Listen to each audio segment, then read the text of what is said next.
39, the true I remains. 40, which is absolute existence, knowledge, bliss. 41, one should observe the play of life as though he or she were watching a movie. 42, 42, but again, does not identify with it.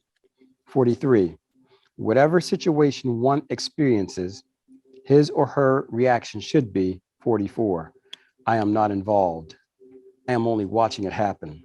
45, this entails introspection. 46, in close awareness. 47, the mind does not want to be watched. 48, and will soon slow down its activities. 49, but it does not give up without a struggle.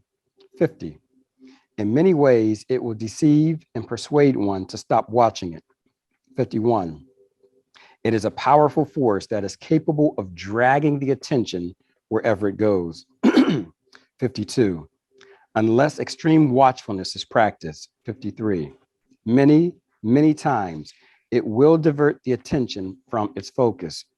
54, one must observe this with patience. 55, then firmly return to the witness state.